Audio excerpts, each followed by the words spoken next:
हम्म, नमस्ते सभी विद्यार्थियों और वैद्यगणों का मैं हार्दिक स्वागत करता हूं।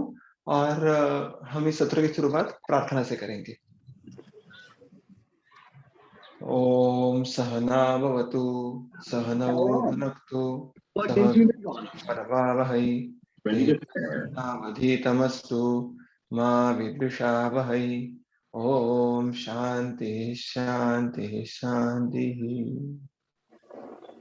दीर्घमायुष्यस्वस्थैर्वर्धं चापि पुष्कलम् सिद्धिं चानुत्तमां लोके प्राप्नोति विधिना पठन्।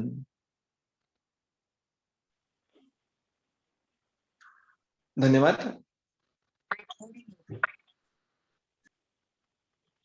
एक मिनट।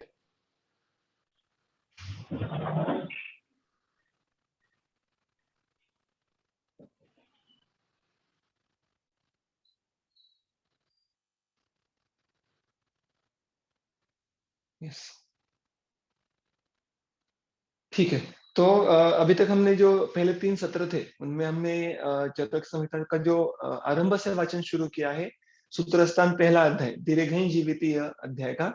और उसमें हमने सबसे पहले देखा था कि जो इस अध्याय के पहले 40 सूत्र है उनको हमने उपोद्घात, जिसको हम प्रीफेस कह सकते हैं, ऐसा उसको जाना है। और उसकी ही बारे में हम शब्दशः जो उसका अर्थ है वो अभी तक हम देख रहे थे।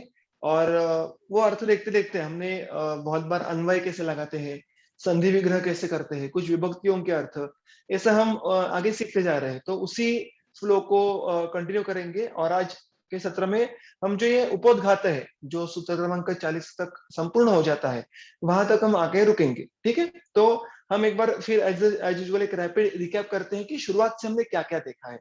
सबसे पहले तो अध्याय का आरंभ, अध्याय के नाम, उस जो नाम है उसके पीछे के शब्दों का अर्थ क्या है, फिर आयुर्वेद अवतरण, उसका क्रम और उसका मूल प्रयोजन क्या था, ये हमने देखा। महर्षियों के नाम, महर्षियों के उनके बारे में वर्णन और उनमें क्या आपस में चर्चा हुई, ये भी बात हमने देखी। फिर भरद्वाज मुनि को इंद्र द्वारा अध्यापन कैसे किया गया, मतलब भरद्वाज की योजना पहले तो, और फिर इंद्र के द्वारा उसको अध्यापन किया गया। फिर भरद्वाज फिर एक बार पृथ्वी तल पे आकर उन्होंने जो महर्षि एक साथ जमा हुए थे, उन्हीं को फिर एक बार इंद्र ने सिखाया हुआ आयुर्वेद उनको सिखाया। फिर उनमें जो आयुर्वेद सिखाने की पद्धति थी वो त्रिसूत्र द्वारा थी, यानी हेतु, लिंग और औषध। अभी इन महर्षियों में से एक महर्षि जो थे वो थे पुनर्वसु आत्रेय। उन पुनर्वसु आत्रेय का साथ सारे महर्षियों ने मिलकर क्या किया, तो ज्ञान, स्वयं के ज्ञान चक्षु से उन्होंने सामान्य आदि 6 कारणों का बारे में ज्ञान करके दिया। सामान्य, विशेष, गुण, द्रव्य, कर्म और समवाय, ये हमने देखा। मतलब जो त्रिसूत्र आयुर्वेद उन्होंने भरद्वाज मुनि के द्वारा सीखा था, उससे ही उन्होंने खुद से ये जाना कि इस आयुर्वेद के परिप्रेक्ष्य में जो 6 प्रकार के कारण हैं वो कौन से हैं, सामान्य आदि 6। और इस प्रकार फिर जानकर उनमें से महर्षि पुनर्वसु आत्रेय ने अपने शिष्यों को अध्यापन किया। और उसी के बारे में हमने जो इसके पहले का सूत्र देखा था वो कुछ इस प्रकार था, जिसका अर्थ हमने पहली बार देखा है। क्या है, तो अथ मैत्री परहा पुण्यम आयुर्वेदम पुनर्वसु शिष्यभ्यो दत्तवान षड्भ्यः सर्वभूतानुकंपया अग्निवेशश्च भेलश्च जतुकर्ण पराशरः हारित क्षारपाणिश्च जगृहुस्तन मुनेर्वचः बुद्धिर्विशेषस्तत्रासीन नोपदेशांतरम मुनेः तंत्रस्य कर्ता प्रथमम अग्निवेशो यतो भवत्।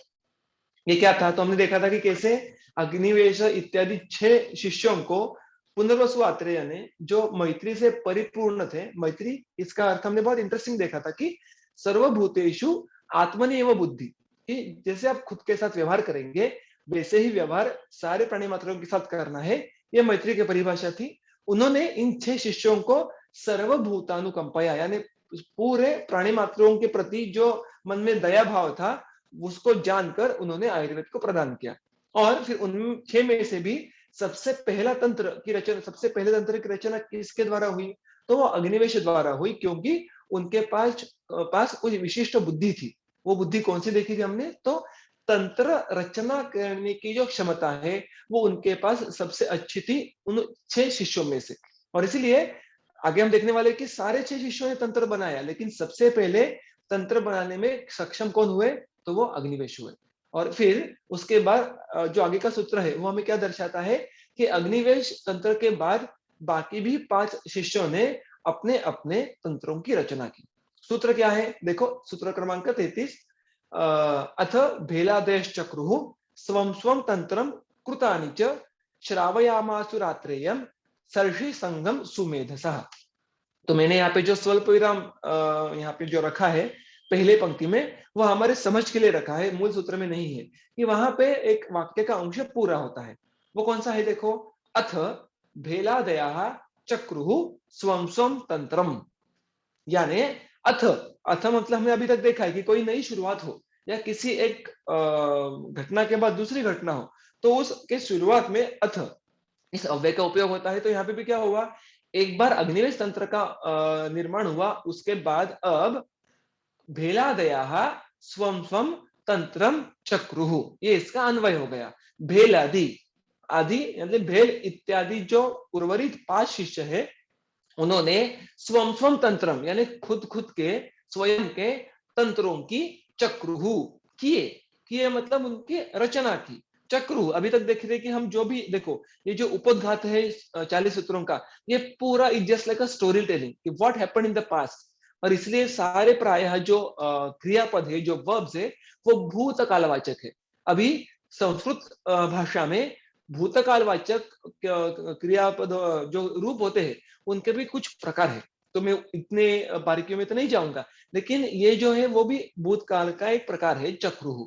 तो बेसिकली भेलादि इत्यादियों ने भी स्वयं स्वयं खुद के तंत्रों की रचना की। ठीक है। फिर उसके बाद जो स्वल्पविराम के बाद का जो सूत्र बच जाता है वो क्या है? कृतानि च श्रावयामासु रात्रेयम सर्षि संगम सुमेधसः, यानी कृतानि च सुमेधसः स ऋषि संगम। सर्षि नाम का जो वहां पे एक संधि आई है, उसका स ऋषि संगम आत्रेयम श्रावयामासुः, ऐसा उसका संधि विग्रह और अन्वय ये दोनों आ गया। देखो, आप मूल सूत्र की तरफ देखते रहो और फिर इस पंक्ति की तरफ देखना। कृतानि च, कृतानि मतलब क्या किया तैयार? तो उन्होंने तंत्र तैयार किए। तो इन सब ने मिलके अग्निवेश से लेकर जो 6 शिष्यों ने मिलके 6 स्वयं स्वयं के तंत्र निर्माण किए, तैयार किए।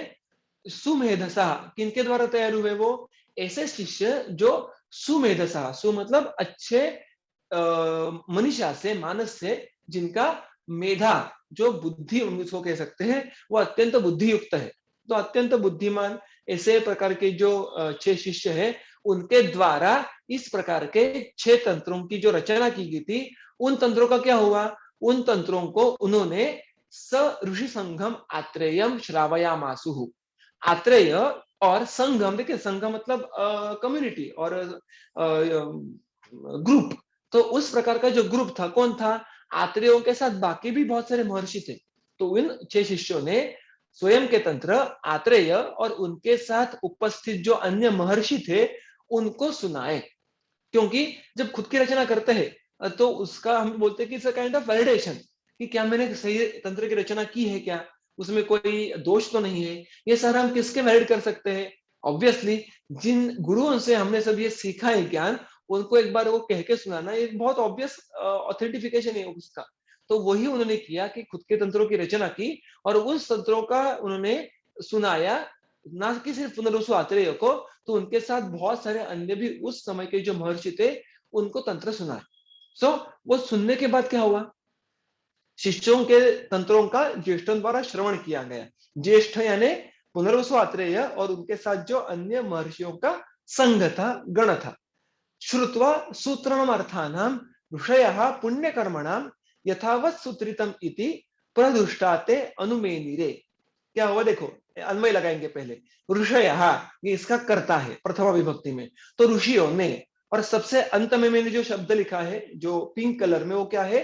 अनुमेनिरे। अनुमेनिरे मतलब उन्होंने ये अनुमान लगाया, उन्होंने ये निश्चित किया। तो इस सूत्र में क्या हमें समझ में आता है कि ऋषियों ने कुछ तो निश्चित किया। और क्या निश्चित किया, कब निश्चित किया, ये सारी जो उसकी जानकारी है वो बीच में आएगी। पुण्य कर्मणाम अर्थानाम सूत्रणम श्रुत्वा, यानी पुण्य कर्मणाम अर्थानाम सूत्र, ये पहले देखेंगे। सूत्रणम यानी क्या? देखो हम नीचे देखने वाले, सबसे नीचे मैंने लिखा है जो नीले रंग में। सूत्र इसका शब्दशः अर्थ होता है धागा। हम सूत्र शब्द हमारे आयुर्वेद ग्रंथों में बहुत बार आता है। सबसे पहले प्रायः सारे ग्रंथों का जो बृहत्तर ही विशेष था, उनका सूत्र स्थान ही आता है। तो उसको सूत्र क्यों कहा है? धागा, इसका अर्थ क्या है? तो इसका बहुत सुंदर एक एक्सप्लेनेशन दिया है चरक संहिता खुद ने 30वें अध्याय में। वो क्या कहते हैं कि सूत्र किस प्रकार का कर्म करता है? यथा सुमनसाम सूत्रम संग्रहार्थम विधीयते। यानी देखो, जैसे हम व्यवहार में बहुत सारे पुष्प पड़े होंगे और उसकी हमें अगर माला तैयार करनी होगी, तो हमें उसमें सूत्र लगता है। तो फिर हम उसको, उस पुष्पों को सही तरीके से, योग्य तरीके से रचना करके उसकी हम एक सुंदर माला कर सकते हैं, जिससे हम एक अच्छा पुष्प का संग्रह हो जाता है। So basically a well structured format is to be prepared. ऐसा करना होगा, तो वो सूत्रशाह करना ये बहुत ही सही उसका उसकी पद्धति है। तो ऐसे सूत्र की रचना करना जिससे कि तंत्र रचना होती है। सूत्र, वी कैन से, सूत्र is the basic unit to form a complete तंत्र। और इसलिए आचार्यों ने क्या सुना? पुण्य कर्मणाम अर्थानाम सूत्रणम। अर्थ मतलब क्या? तो अर्थ मतलब अलग अलग प्रयोजन से रखे हुए अलग अलग विषय। So these are the different different topics putting forward with the different different purpose or intentions. So there is a line or a sequence of different different topics which has got a specific logic behind that. तो इस तरीके से जो पुण्य कर्मणाम, यानी जिनको सुनने के बाद, जिनका व्यवहार करने के बाद पुण्य प्राप्ति होने वाली है, हम देख रहे हैं कि हम कितनी बार आयुर्वेद को उन्होंने अभी तक पुण्यम पुण्यम पुण्य कारकम इस प्रकार के विशेषण दिए हुए हैं। उसको फिर एक बार यहाँ पे वो ध्वनित कर रहे हैं कि आयुर्वेद में जो भी अलग अलग विषय है, अर्थ है, जो पुण्यदायक है, उनका सूत्रण किया, यानी उनकी योग्य प्रकार से रचना की। उनको श्रुत्वा, उनको सुनकर। देखो, श्रुत्वा के जो अंत में जो ये आया है, अक्षर आया है, वो है अक्षरों का एक जोड़ आया है, वो है त्वा। तो इसको त्वांत कहते हैं। ऐसा बहुत बार होता है, त्वांत यानी जिसके अंत में त्वा है। श्रुत्वा यानी सुनकर, गत्वा यानी जाकर, पित्वा यानी पीकर। तो जब भी त्वा ये अंत में लगेगा किसी क्रियापद के, तो उस क्रिया को करके, ऐसा उसका अर्थ होता है। ये आगे भी सूत्र में आने वाला है। और मुख्यतः बहुत बार कोई कर्म का विधि हो, यानी वमन विरेचन बस्ती, या कोई संप्राप्ति हो व्याधि की, उसमें जब एक के बाद एक घटना होती है, एक के बाद एक इंसिडेंस होता है, तो उसमें बहुत बार इस त्वांत प्रत्यय का उपयोग करते हैं। तो इसलिए यहाँ पे मैं इसका एलेबोरेशन कर रहा हूँ कि श्रुत्वा यानी सुनकर। अभी तक क्या हुआ कि जो ऋषया यानी पुनर्वसु आत्रेय और जो उर्वरित ऋषि संघ है, उन्होंने इस पुण्यकारक अर्थों के सूत्र रचना को सुनकर, यानी सुनकर आगे घटना नंबर 2 शुरू होती है। क्या होती है? प्ररुष्टाहा। प्ररुष्टाहा, रुष्टाहा ये हर्ष, इस क्रिया, ऋष हर्ष इस क्रियापद का रूप है। यानी वो सुनकर वो अत्यंत आनंदी हुए, खुश हुए। और उन्होंने क्या कहा खुश होकर? ते यथावत सुत्रितम इति अनुमेनिरे। जो अवतरण चिन्ह में जो लिखा है, उन्होंने कहा, क्या कहा? यथावत सूत्रितम, कि योग्य प्रकार से सूत्रण किया गया है, ऐसा अनुमोदन, ऐसा अनुमोदन दिया, ऐसा अनुमान उन्होंने लगाया। तो बेसिकली व्हाट हैपेंड कि जब भी उन्होंने इन 6 शिष्यों के तंत्रों की श्रवण किया, तो उन्होंने क्या जाना कि यह सूत्र अत्यंत योग्य तरीके से उनकी रचना की गई है। और इसलिए उन्होंने कहा कि यह अत्यंत उत्तम तंत्र की रचना हुई है। और ये जानकर उन खुद को भी बहुत खुशी हुई, बहुत आनंद हुआ कि शिष्यों ने बहुत सुंदर तरीके से तंत्रों की रचना की है। तो देखो, मतलब not only it got validated, but it was well appreciated by the teachers, by the guru who taught the ayurveda to the students. So ये एक बहुत बड़ा क्या बोलता अनुमोदना मिली उनको पूरे महर्षिगण से। ठीक है, तो उसके आगे क्या हुआ? शिष्यों के तंत्रों की ज्येष्ठों द्वारा स्तुति भी की गई। सिर्फ अनुमति नहीं, तो स्तुति भी हुई। वो आगे के सूत्र में आता है, सर्व एव अस्तुवंतांश्च सर्वभूत हितैषिणः साधु भूतेषु अनुक्रोश इति उच्चैः अब्रुवन् समम्। देखो, इसका पहले संधि विग्रह करता हूं क्योंकि बहुत सारे संधि इसमें आ गए हैं। ठीक है, सर्वे एव अस्तुवंतान च सर्वभूत हितेषिणः साधु भूतेषु अनुक्रोशः इति उच्चैः अब्रुवन् समम्। इसका अन्वय क्या है? देखो, अभी एक एक पंक्ति देखो, हर सूत्र में 2 पंक्तियां होती है। सबसे पहले जो पंक्ति है उसका पहले अन्वय देखो, सर्वे एवच सर्वभूत हितैषिणः तान अस्त्वन्।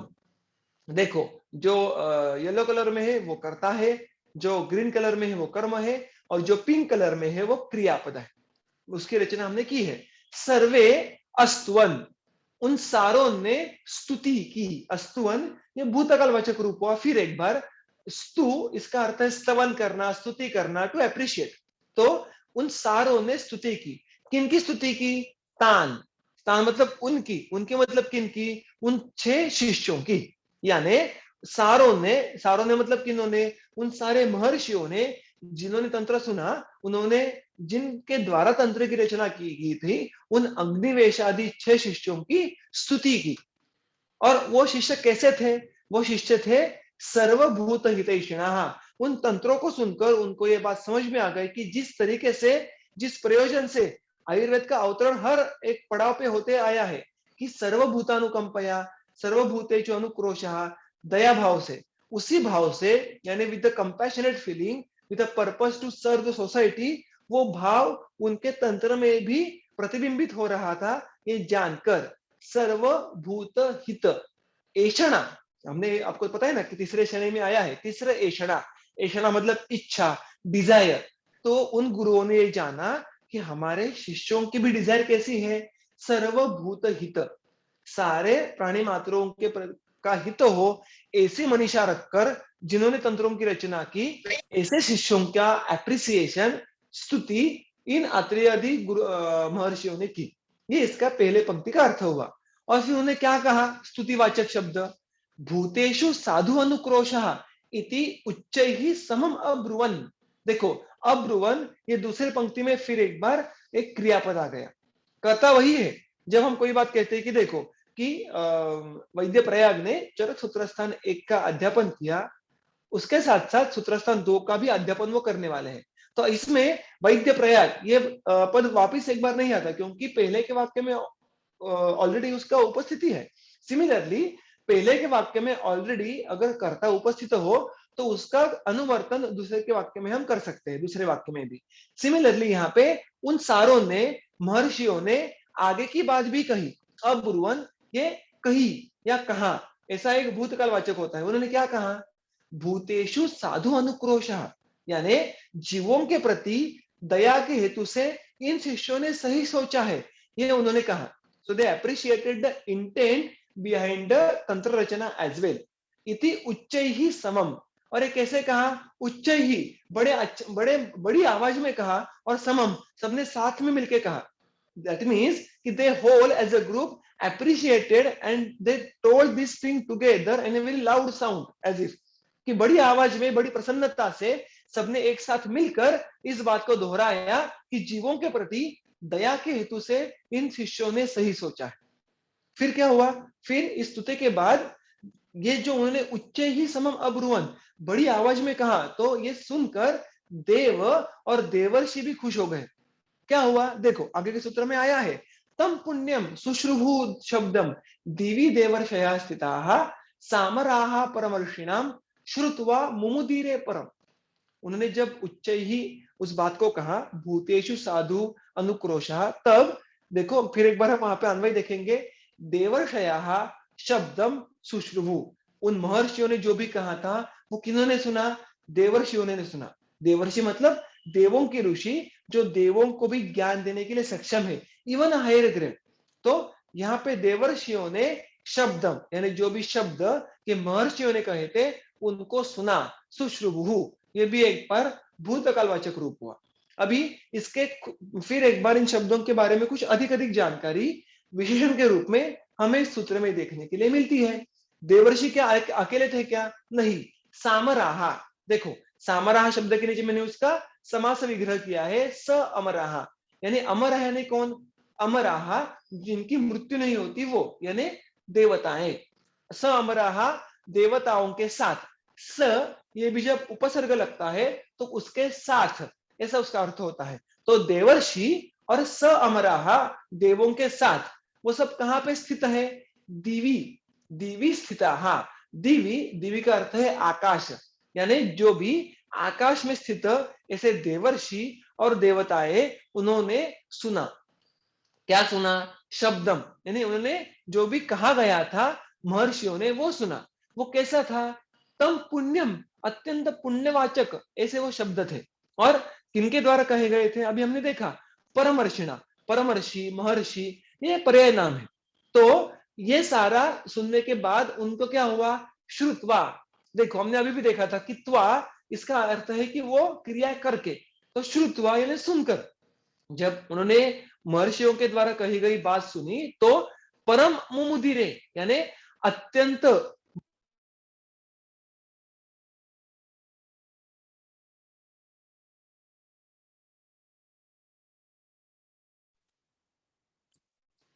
क्षमा कीजिएगा बीच में थोड़ा इंटरप्शन हुआ।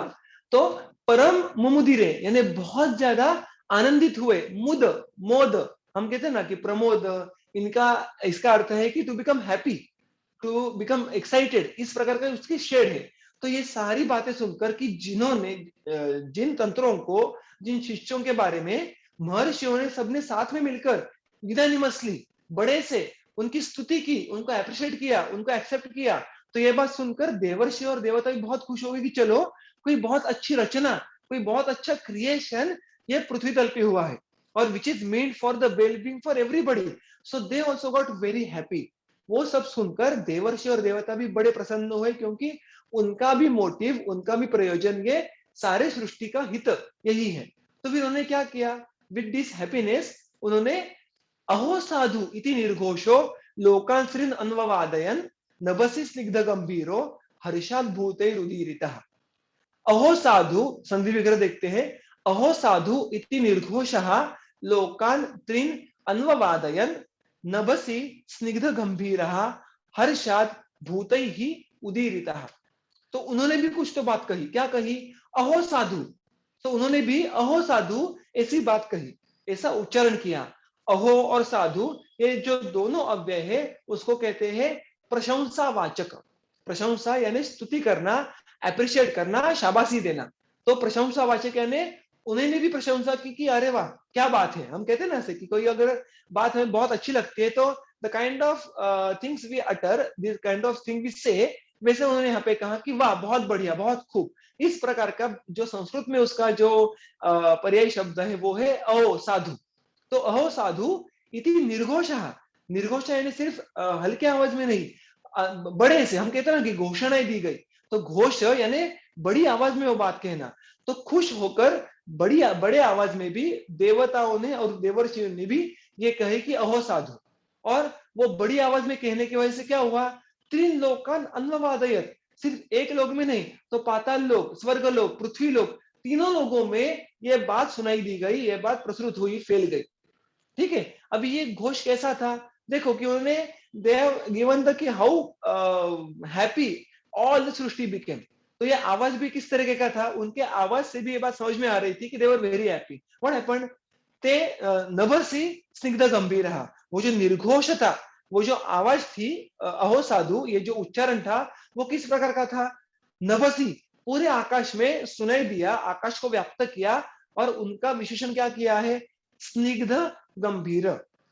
स्निग्ध यानी आवाज सुनाई के भी किसी को प्रसन्नता होगी, किसी को मार्दव महसूस होगा। और गंभीर, इस प्रकार की वो आवाज थी। और उसके साथ साथ भूत ही हर्षात उदीरितः, भूत यानी बीइंग्स, विच बीइंग्स, तो जिनके द्वारा ये बात कही गई थी, यानी जो भी भूत यानी देव देवर्षि वो स्वर्ग में स्थित है, आकाश में स्थित है,